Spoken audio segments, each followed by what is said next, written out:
నాగబాబు గారు అన్నట్టు ఇందులో మేల్ చావనిస్టిక్ అంటే పురుష దురభిమానం అనేది సొసైటీలో జరుగుతుంది అనేది ఆయన ఒక అంశం చెప్పారు ఈ పాటలో.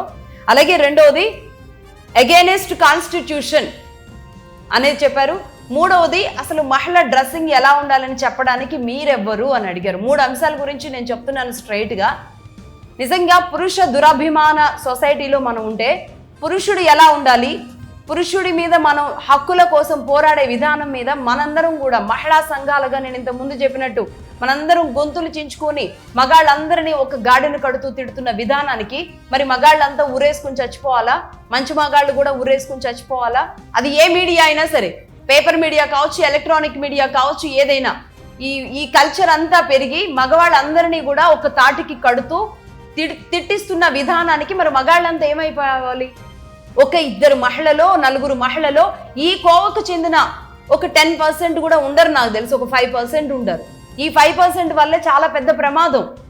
ఈ 5% గురించి మాట్లాడిన దానికి నాగబాబు గారు ఇది మొత్తం మేల్ చావనిస్టిక్ అంటే పురుష దురహంకార సొసైటీలో మనం బతుకుతున్నామనంటే దీన్ని ఎలా అర్థం చేసుకోవాలి? నాకేం అర్థం కావట్లేదు. ఒకటి. రెండవది అగైనెస్ట్ కాన్స్టిట్యూషన్ అంటున్నారు. అసలు నాకు అర్థం కాక అడుగుతాను, ప్రతి దానికి ప్రతి ఒక్కళ్ళు రాజ్యాంగంలో చెప్పినట్టు అంటున్నారు. ఎవరు చదివారు రాజ్యాంగం?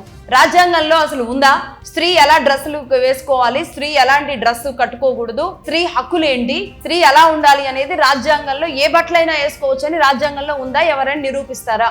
అది నాగబాబు గారే కాదు, ఎవరైనా సరే ప్రతి దానికి పొలోమని అట్టపెట్టి ఒకటి పట్టుకొని వస్తారు, రాజ్యాంగం అని. నేను చెప్తున్నాను ఒకటి, నేను రాసిన ఈ రాజ్యాంగం వల్ల రేపు నా దేశానికి, నా దేశ సాంప్రదాయానికి, నా దేశ నైతికతకి ఎక్కడైనా విఘాతం కలుగుతుంది ఈ రాజ్యాంగం వల్ల అనిపిస్తే ఆ రాజ్యాంగాన్ని నేనే తగలబెడతాను అని చెప్పారు అంబేద్కర్. అది నేర్చుకోవాలి. ప్రతి దానికి అంబేద్కర్ మీద రుద్దేసి రాజ్యాంగాన్ని ముందుకు తీసుకురావడం అనేది సరైన విధానం కాదు.